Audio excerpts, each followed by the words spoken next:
Amiguito, ¿tienes problemas con tu tarea? ¿Tienes dudas que no has podido resolver? ¿Tu maestro dio el tema por visto y te puso una película? No te preocupes, el profesor Dante Salazar resolverá tus dudas. Bienvenidos, yo soy el profesor Dante Salazar y estoy aquí para resolver todas sus dudas sobre historia que sus maestros ineptos no pueden. El día de hoy he recibido una carta muy interesante. Querido profesor Salazar, mi maestra nos dijo que en la Revolución Francesa nacieron la libertad, la igualdad y la justicia. Pero si todo estaba saliendo tan bien, ¿por qué les dio por cortarse las cabezas? Espero me pueda resolver esta duda. Timmy. Verás, Timmy, en tu libro de historia, la Revolución Francesa parece una cosa sencilla. Derechos del hombre, guillotina. Derechos del hombre, guillotina. La marsellesa, guillotina. Banderas bonitas, guillotina. Es natural preguntarse, ¿realmente fue así de abrupto? La respuesta es sí, pero antes pasaron muchas otras cosas. Nuestra historia comienza en Francia. Bueno, sí, pero sin la Torre Eiffel. Era el siglo XVIII. Época de carruajes, la peste, pelucas, campesinos, banquetes y gente muy enojada porque no le alcanzaba para comprar el pan. Pero en Versalles, a kilómetros de París, las preocupaciones de la corte eran otras: banquetes, vals y mucho maquillaje. El palacio construido por Luis XIV, el Rey Sol, el gran estadista que puso a Francia en el centro de la Europa absolutista, lamentablemente se había convertido en una casa de frivolidad. En otras palabras, Luis XIV fue un gran rey que cumplía con todos los requisitos que se esperan de un gobernante. Desgraciadamente no se podía decir lo mismo de sus descendientes. Luis XV perdió la Guerra de los 7 años y dejó a Francia en una situación inestable. Y Luis XVI, solo véanlo. Siendo sinceros, no fue una mala persona. Solo era un gordito al que le gustaba comer pasteles. No tenía mucho carisma y, de no ser por el cruel destino, hubiera sido una persona de esas que pasan inadvertidas. En 1774, Luis XVI ascendió al trono junto a su joven esposa María Antonieta, hija de la reina María Teresa de Austria. Al asumir la corona, Luis XVI sintió el peso del mundo caer sobre sus hombros. Dios protege a aquellos a los que gobernamos muy jóvenes. Pero el pobre Luis estaba equivocado. Actualmente sabemos que, lejos de ayudarlo, Dios hizo estallar un volcán en Islandia que provocó un cambio climático que afectó a toda Europa, causando sequías en Francia y el invierno más crudo en 100 años. Bueno, pero hay que aceptar que Luis XVI también tuvo su parte de culpa. Luis XVI, tu país está en una situación crítica. Tu economía está por los suelos. Tu población se muere de hambre. ¿Qué haces? A. ¿Utilizas tu influencia diplomática en Austria para rescatar a tu país? B. ¿Estableces como prioridad el cultivo de trigo para alimentar a tu gente? C. ¿Aumentas impuestos a los pobres y mandas a tu ejército a una guerra innecesaria al otro lado del mundo? D. ¿Esperas a que las cosas se resuelvan solas? ¡Felicidades! Te acabas de destruir a ti y a tu familia. Acabas con tu linaje y con la tradición monárquica francesa.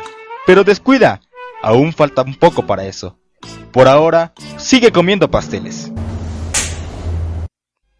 Una de las ventajas de ser un rey gordito que vive muy lejos de sus súbditos es que no tienes que escuchar sus súplicas. La desventaja es que tampoco puedes oír las cosas importantes. Por ejemplo, un cambio en las ideas de un pueblo que, guiados por el pensamiento ilustrado, comienzan a preguntarse si no valdría la pena cambiar las cosas. Es en este ambiente ilustrado donde surge uno de los personajes centrales de la Revolución Francesa. Se trata de Maximilien Robespierre, abogado de orígenes humildes, magnífico orador y ávido lector del pensamiento ilustrado de Voltaire y Rousseau. Estaba tan comprometido con hacer de Francia una gran nación que la apodaban el Incorruptible. Lo cierto es que posteriormente ser incorruptible resultó ser algo perverso. Por ahora es el buen Robespierre. Pero no hay que adelantarse.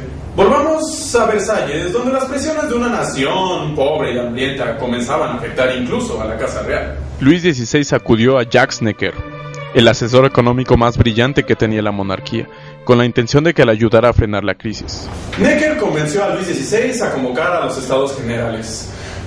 Un montón de viejitos polvosos que no se habían reunido en más de 160 años, y les sorprendía que su país estuviera de la verga.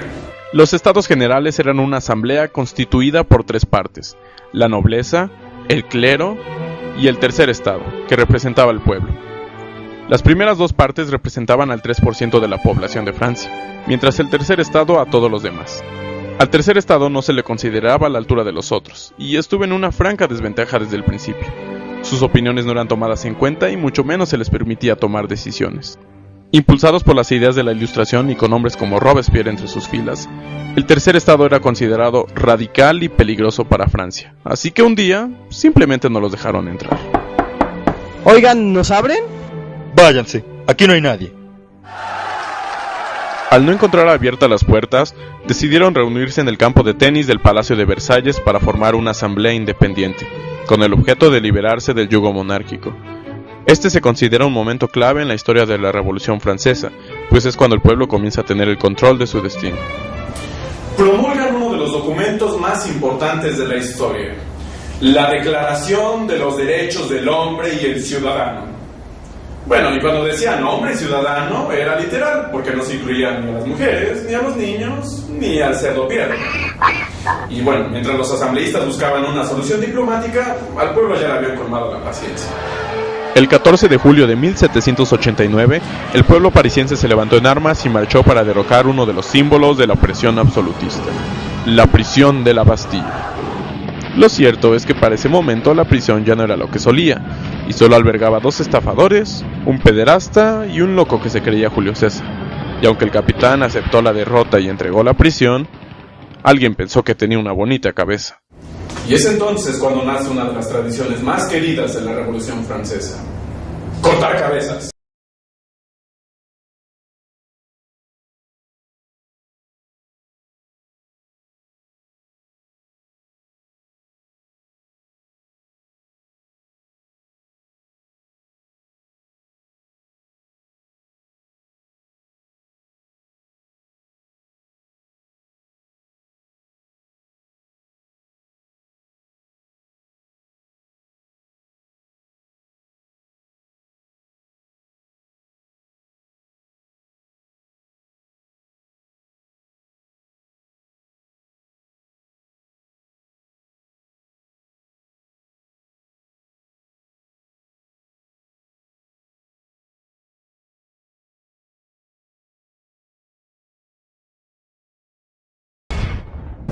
¿Ves cómo si era así? Derechos del hombre, cabezas cortadas. La toma de la Bastilla concluyó con la destrucción de la prisión. Piedra por piedra, los escombros se vendieron como souvenirs. ¡Recuerdos de la Bastilla barato! Si lo deseáis, podéis adquirir algunos vestigios de la barbarie. Cerrojos de calabozo a 5 céntimos, por 10 céntimos una bala de cañón y por 20 céntimos podéis comprar hasta... Este hecho le demostró a Luis XVI que el movimiento iba en serio y como tenía miedo a que lo mataran, se vio obligado a reconocer a la asamblea. La nueva asamblea intentó establecer una república monárquica, pero el constante veto del rey no facilitaba las cosas. Señor, ¿podríamos tratar el tema de la regulación de impuestos? No. Señor, ¿podríamos hablar del asunto del clero? No. Señor, ¿podemos usar pelucas altas? No. Pero si su esposa las usa. Es que solo la reina puede usar de esas. Señor, ¿puede ser el cerdo Pierre su asesor político? No. Con el país aún sumido en la miseria, no pasó mucho tiempo antes de que la tranquilidad en Versalles fuera perturbada. Primero, un grupo de pescadoras, cansadas por los altos precios del pan, decidió tomar cartas en el asunto. ¡No tenemos que comer! Esa María Antonieta tiene muchos pasteles en sus bodegas. ¡Vamos por ella! Popularmente se cree que en este momento es cuando María Antonieta dijo la famosa frase: Pues si no tienen pan, que coman pasteles. Sin embargo, dadas las circunstancias, lo más probable es que haya dicho... Poco después se supo en París que Luis XVI se negó en una fiesta a brindar por la República y pisoteó la bandera de la nueva nación, lo que obviamente no hizo muy feliz a la asamblea. Las fuerzas revolucionarias deciden que Luis XVI debe ser vigilado y es llevado en calidad de prisionero al Palacio de las Tullerías. Mientras tanto, en la asamblea se dieron cuenta que realmente no eran tan amiguitos como creían. Sin ponerse de acuerdo en el rumbo que debía tomar Francia, la asamblea se dividió en 2 facciones. Los jacobinos, quienes eran los más radicales y deseaban eliminar a la monarquía, y los girondinos, quienes abogaban por un acuerdo para compartir el poder con el rey. Pero antes de que se pudieran poner de acuerdo en este asunto, Austria les mandó un ultimátum. O liberan a la familia real o sufrirán las consecuencias. los franceses dijeron: va, que vengan. Entonces estalló la guerra, aunque en cuestión de batallas al ejército revolucionario no le fue nada bien.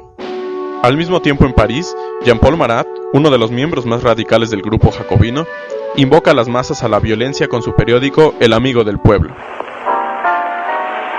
Amigo es quien puede ayudarte a ver más linda Navidad. Amigo es. Pero no era tan amigable. El diario de Marat incitaba a la violencia en pos de la revolución, lo que ocasionó la masacre de septiembre, donde una turba iracunda asesinó a todos los nobles y clérigos de las prisiones de Francia. Aprovechando que todos estaban tan distraídos con la guerra y las presiones internas, el rey tuvo una brillante idea. Bueno, de hecho fue su esposa. Deberíamos escapar a Austria ahora que podemos. Para ser sinceros, el plan pudo haber funcionado, a no ser por un pequeño detalle. En vez de viajar con un bajo perfil, los reyes decidieron escapar en un carruaje de lujo tan grande que tenía espacio para la cava del rey y el guardarropa de María Antonieta, además de llevar escolta y 2 carros más con sus pertenencias. Es evidente que no sabían viajar ligero. No es de sorprenderse que con un carruaje de ese tamaño fueran detenidos en Varennes justo cuando estaban por cruzar la frontera con Austria. Señor, sus documentos. Claro, buen hombre. Usted me resulta familiar. Es que tengo una cara común. ¿Su esposa tiene un barco en la cabeza? No. No sé, insisto en que su cara la he visto en otra parte. Cuando descubrieron que eran los reyes, los mandaron de regreso a París. El intento de escape de los reyes indignó a toda Francia y dio a Robespierre la excusa perfecta.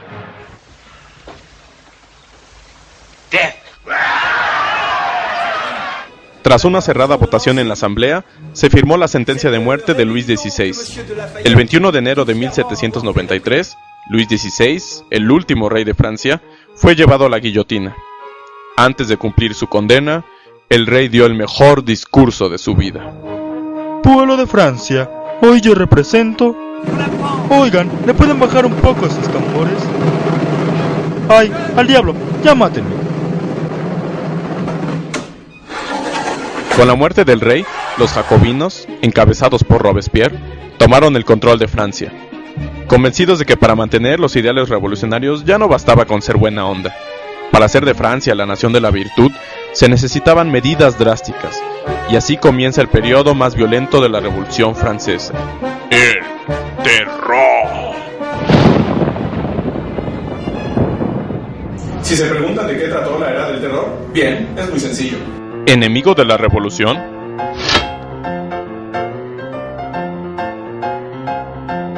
¿Falta de entusiasmo? ¿Te quejas del precio del pan?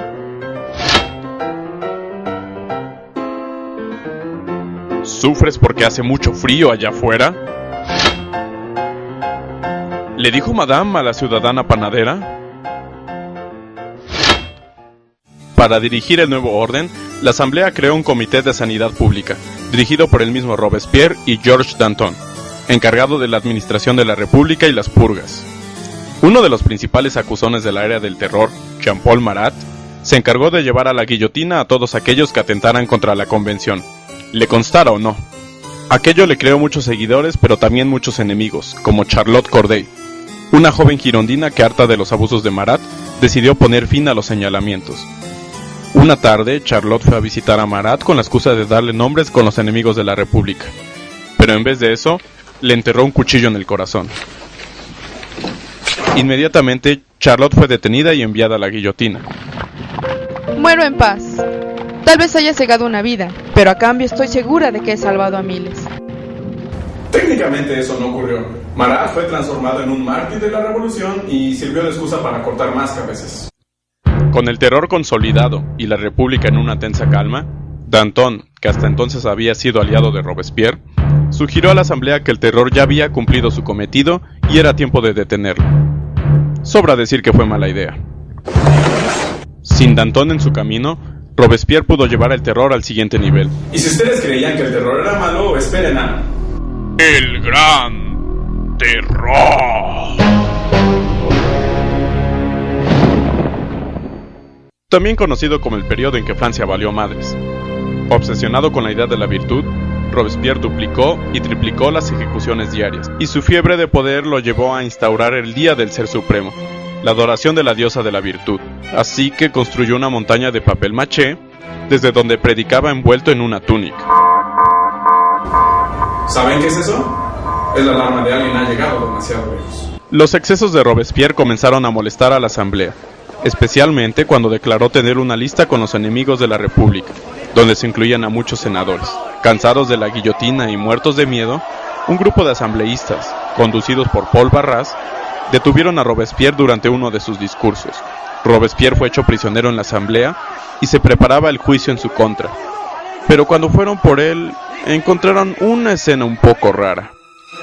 Robespierre tenía un disparo en la mandíbula, uno de sus pajes tenía un tiro en la cabeza y el otro había saltado de la ventana. ¿Qué fue lo que ocurrió? ¿Lo presionaron? ¿Fue un intento de suicidio? Reflexione. Como sea, tenemos nuestra versión. Oh, permítame ayudarle. No.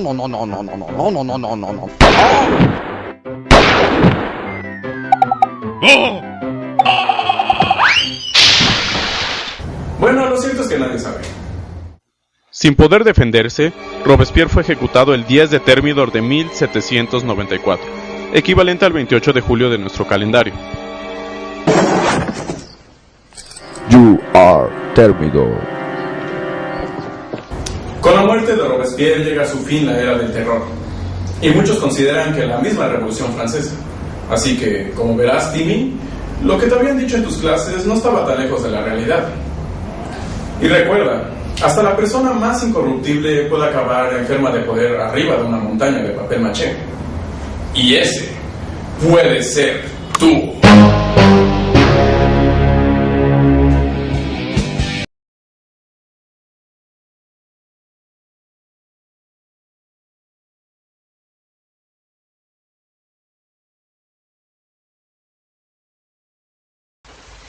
Death.